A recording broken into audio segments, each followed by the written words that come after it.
el doctor Juan Beligranda, que ya está enlazado. Le damos gracias también por darle prestigio a nuestro programa, Juan, con el conocimiento y con la experiencia. ¿Cuál es la visión actual del conflicto luego de esta segunda ronda y teniendo ya como escenario los gobernantes rusos de esta condena mundial que se inicia con las Naciones Unidas y que tiene otras connotaciones también, la Unión Europea, por ejemplo? ¿Cuál es el panorama que se cierne sobre esta invasión y cuáles podrían ser las salidas luego de una segunda reunión que ha culminado ayer, rusos y ucranianos, Juan? Bueno, ciertamente primero habría que decirlo, mi querido Néstor, de que el escenario militar varía muy poco. Es decir, las fuerzas armadas rusas caminan inalterable hacia Kiev, ciertamente demorándose porque la resistencia ucraniana no la habían considerado los rusos y ellos creían que iba a ser una especie de paseo muy rápido para sus fuerzas armadas, que son asimétricas, es decir, desproporcionalmente grandes las rusas en comparación con las ucranianas. Pero han tenido una serie de dificultades, tanto se han empantanado en el barro que los lleva hacia Kiev, como también las dificultades que le ha creado la resistencia, y ellos han tenido dificultades en los suministros de alimentos y de repuestos. Ese es lo que podríamos llamar una primera lectura. Y el otro es un escenario político que cambia muy rápidamente y que las penalidades que les han aplicado a Rusia, los Estados Unidos y la OTAN y Occidente en general, cada día empiezan a tener un efecto mucho más fuerte y hasta me atrevería a decir casi devastador en la economía rusa. Hoy se habla en la economía rusa del desplome del rublo, que cayó en el primer día de la invasión rusa a Ucrania un 15%. Ayer ha caído un 18% y se habla de que hoy día ha caído un 10%. Estamos hablando de un aproximado de un 45 a 47%. Ese es el desplome de la moneda, pero también hay un desplome de la bolsa de valores rusa. Hay que entender y considerar que Estados Unidos le ha hecho un cerco financiero, le ha intervenido los bancos rusos y sobre todo a una institución que se llama SWIFT, que es la institución por medio de la cual se contactan las empresas financieras rusas con Occidente y así sucesivamente. Este elemento ya está controlado por la OTAN y por los norteamericanos y lo tienen medio aislado a Rusia. Pero hay un elemento que tú lo has citado que yo quiero recogerlo, y es que la comunidad internacional, la gran mayoría del mundo, es decir, una mayoría que yo me atrevería a decir casi 99%, ha condenado este operativo militar. Solo algunos países, como la misma Rusia, como Corea del Norte y otros 2 o 3 pequeños países, le han dado respaldo a Rusia. Y no solamente ello, sino que el canciller Lavrov de Rusia tuvo, digamos, un momento bastante duro, bastante difícil, cuando se dirigió a la Asamblea General de las Naciones Unidas hace 2 días y se retiraron todas las misiones diplomáticas y lo dejaron a él solo hablando para un grupo, digamos, de 10 o 12 personas, cuando se entendían que deberían estar presentes 185 a 187 misiones diplomáticas. Más aún, las palabras que ha manifestado el embajador de Perú ante la representación de las Naciones Unidas, Manuel Rodríguez Cuadros, han sido recogidas por la comunidad internacional como un mensaje directo de un país latinoamericano con un presidente de izquierda que, a pesar de ello, condena el gobierno del Perú la acción que ha realizado Rusia porque está faltando a las normas elementales del derecho internacional. Más aún, cuando Rusia se había comprometido, cuando se firmó la Carta de las Naciones Unidas del nacimiento de las Naciones Unidas, que es la Carta de San Francisco, en esa carta que consigna la suerte de constitución de Naciones Unidas y donde Rusia se había comprometido a no utilizar la fuerza en la conquista de territorio, hoy se le enrostra al país euroasiático y que queda, digamos, claramente desbalanceada su política internacional. Digamos que esta es una primera lectura.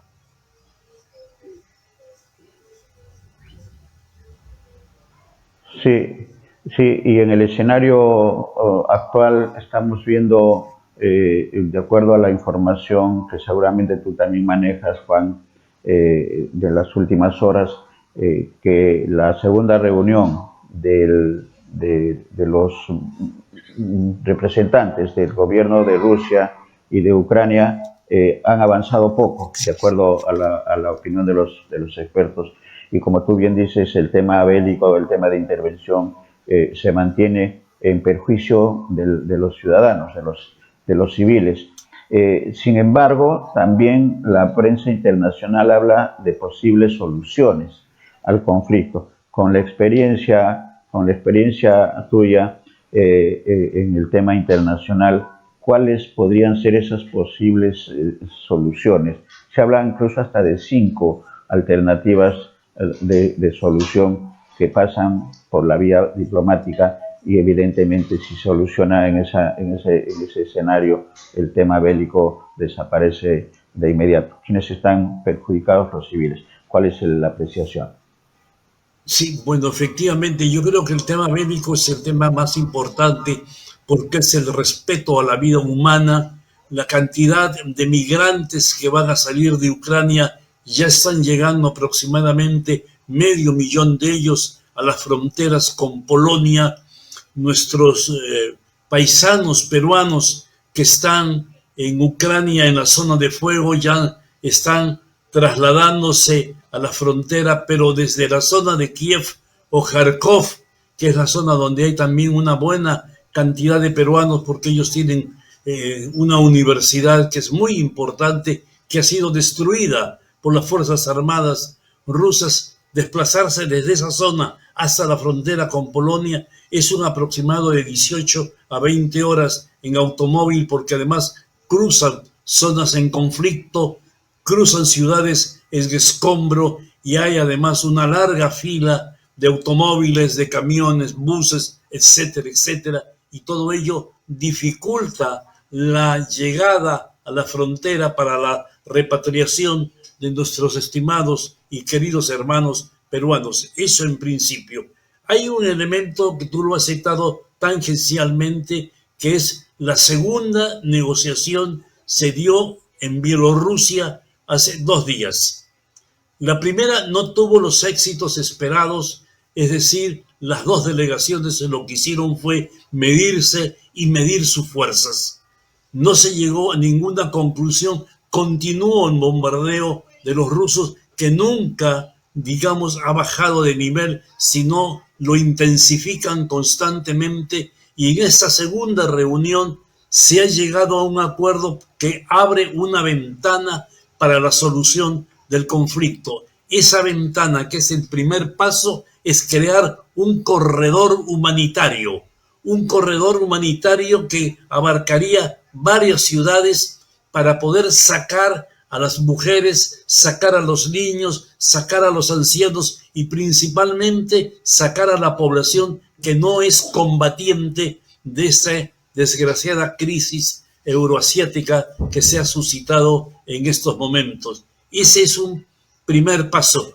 Los rusos, algunos medios de comunicación dicen que aprovechando ese alto al fuego de parte de Ucrania, ellos empezaron a acrecentar los bombardeos en algunas zonas como Zaporizhia, que es donde hay una central nuclear considerada la central nuclear más importante que hay en Europa.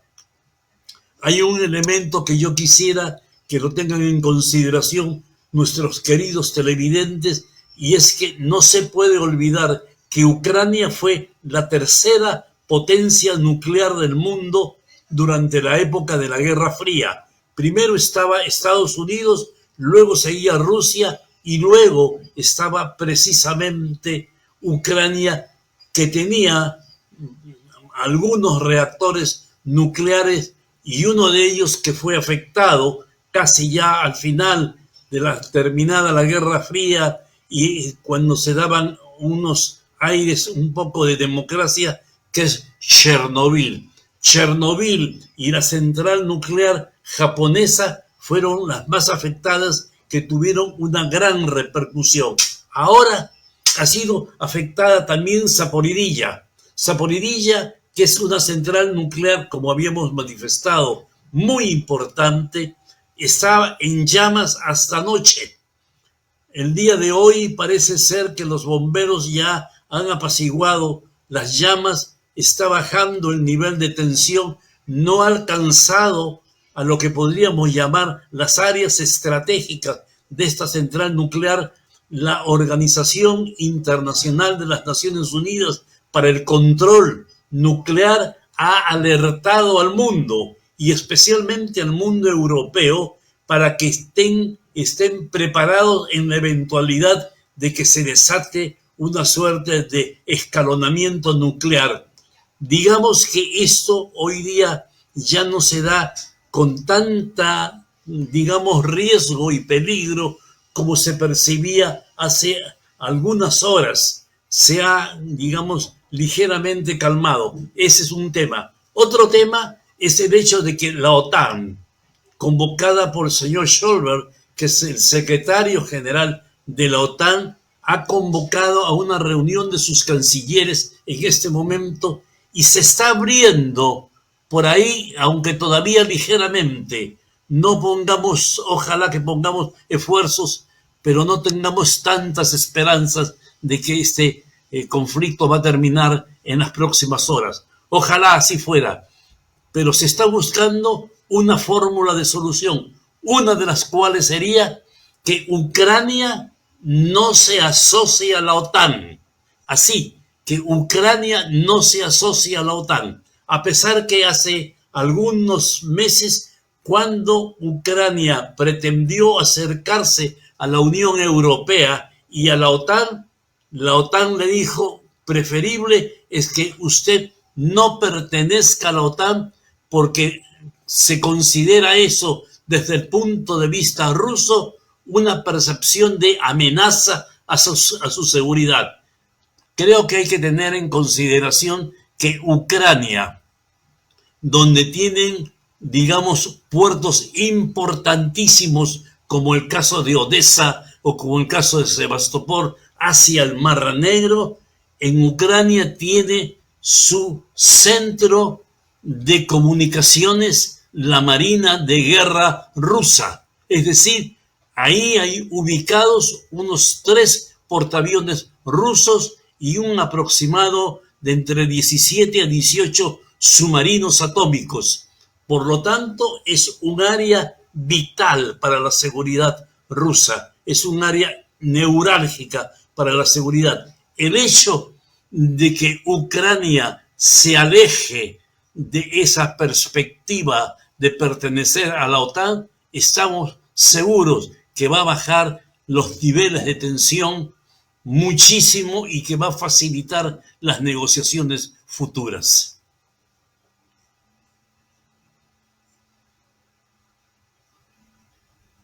Lo que se señala también es el hecho que Putin y los gobernantes rusos están buscando el cambio de régimen en Kiev, ¿no? En Ucrania, y el fin de la integración occidental en el país.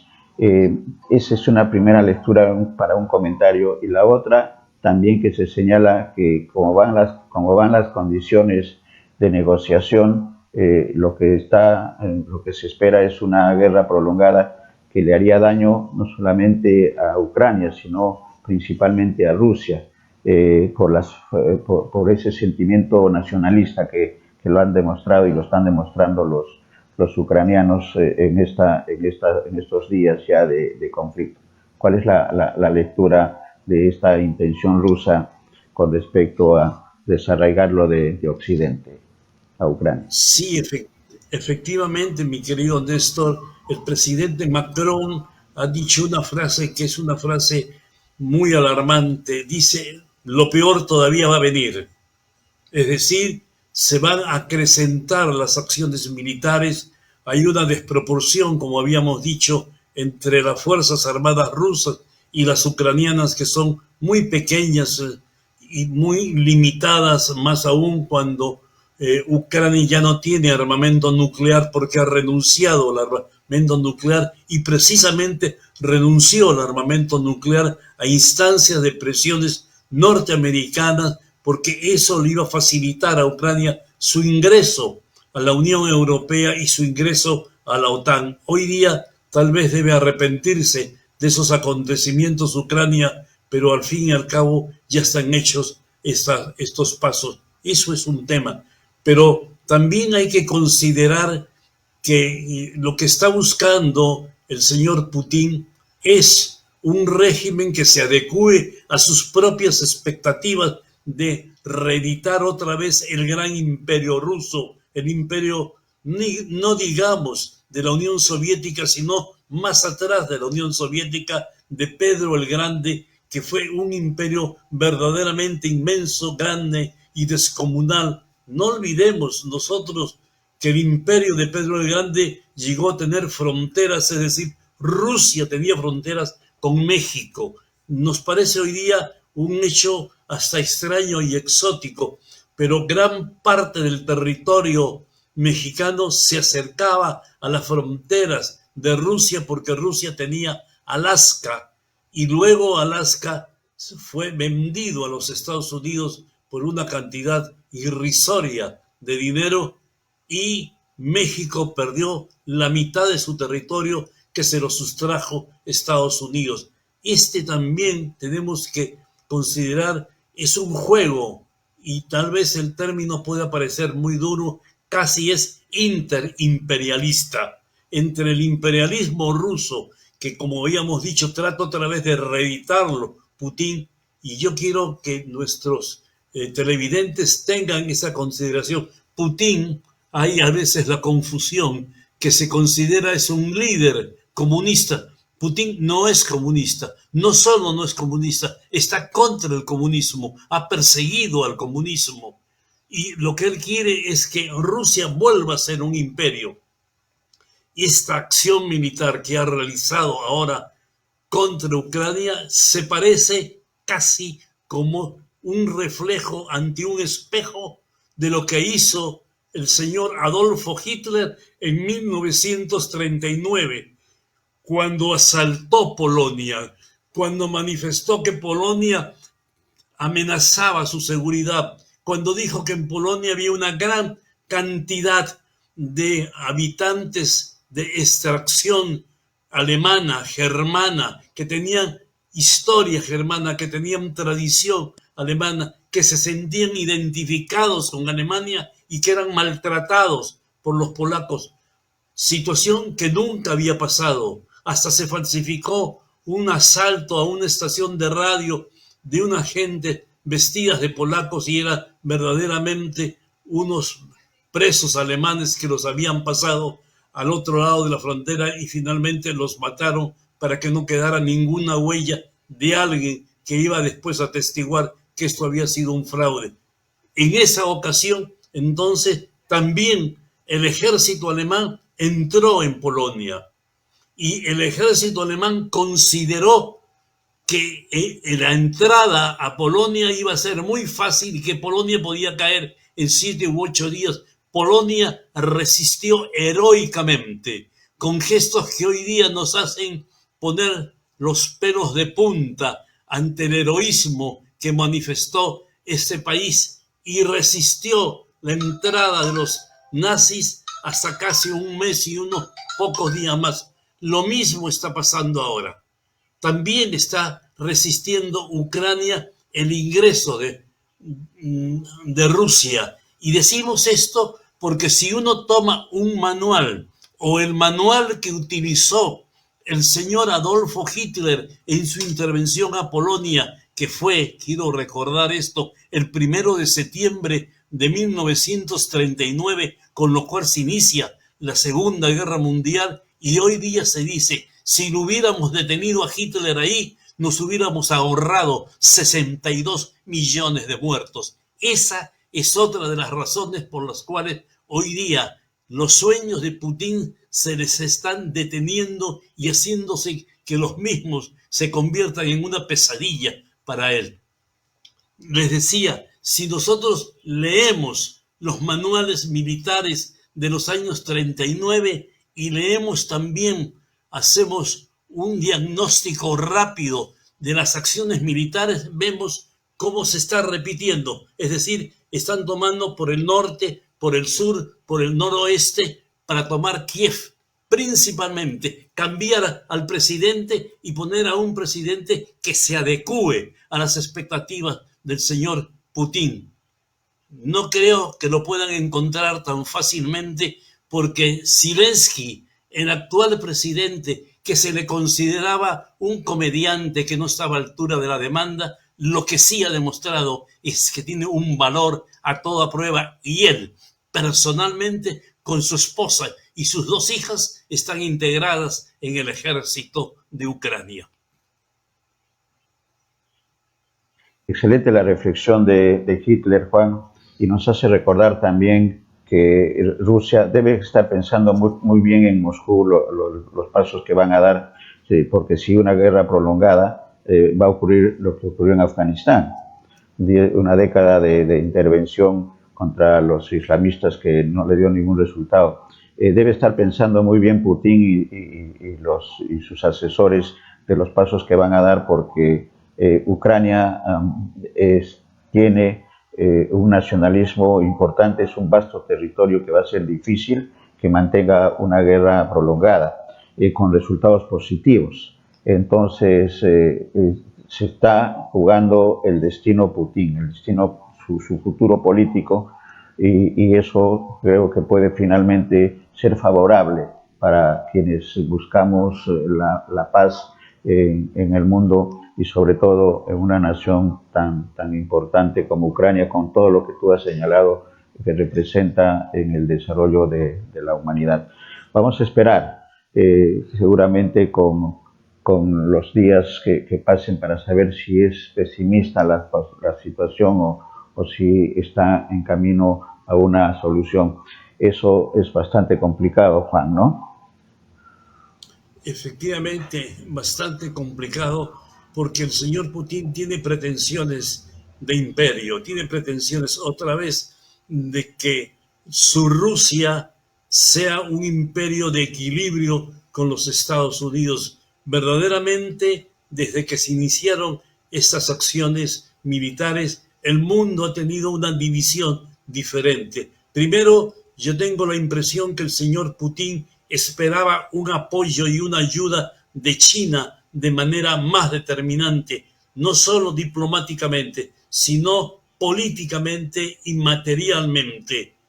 Pero China ni siquiera le ha dado apoyo en el Consejo de Seguridad de las Naciones Unidas, donde se ha mantenido neutral, y en la Asamblea General China también ha preferido abstenerse de votar.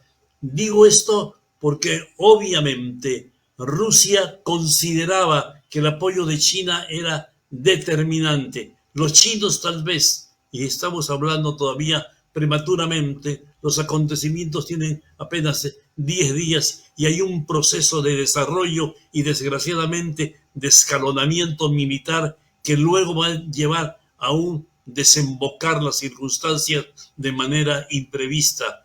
Pero decía esto porque China también tiene un pragmatismo para pensar, tiene una frialdad para pensar, tiene, digamos, una paciencia para esperar los momentos y los tiempos para tomar sus determinaciones y sus acciones. Hoy podemos decir, sin temor a equivocarnos, que el mundo hay un nuevo orden mundial, hay un nuevo orden mundial que se ha iniciado precisamente el 24, cuando a las 6 de la mañana se iniciaron las acciones militares de Rusia contra Ucrania. Y es que Estados Unidos controla América, es decir, América del Sur y América del Norte. Algunos países de América del Sur no están, digamos, alineados con Estados Unidos, como Nicaragua, como Venezuela, como Cuba, como la misma Bolivia. Pero la gran mayoría sí está alineado con los Estados Unidos. Estos 4 países tienen un peso muy relativo en lo que podríamos llamar el concierto internacional, porque muchos de ellos tienen problemas económicos, están con déficits fiscales, etcétera, y no tienen un peso en el mundo del armamentismo. Ese es lo que podríamos decir el escenario que controla Estados Unidos, Norteamérica en total, por supuesto, y parte de Europa. Pero la otra parte también la tiene Rusia. Rusia tiene parte de los países europeos, especialmente de los países bálticos, me estoy refiriendo a Letonia, a Estonia, a Lituania, tiene Bielorrusia, etcétera, y parte de Euroasia, con lo cual le da una gran extensión. Pero el otro lado lo tiene China, que es el área asiática y el área del Pacífico. Los 3 están jugando su propio juego con sus propios tiempos y además con sus propias definiciones de en qué momento movilizan sus piezas. Ese es un juego geopolítico, es un juego de ajedrez donde cada pieza de este tablero tiene su propio rol y su propio papel.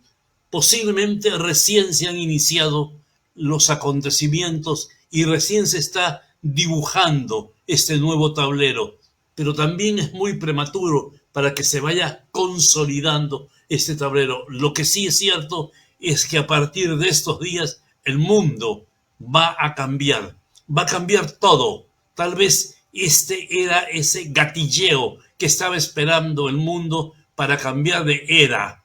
Y cuando se habla de cambiar, también a nosotros los latinoamericanos nos afecta. Nuestra política cambiará nuestro sistema financiero. Se habla de que el dólar podría estar en su etapa final y prueba de eso es que China y Rusia están pidiendo que en el futuro el oro sea la moneda de cambio y la moneda de finanzas. A pesar del cerco, por ejemplo, que le ha hecho Estados Unidos con la OTAN a Rusia, Rusia está utilizando las criptomonedas, que es un sistema mucho más difícil de controlarlo, y es el Bitcoin y el Ethereum, la moneda rusa de criptomoneda, la que podría ser utilizada para los desplazamientos financieros y económicos de Rusia.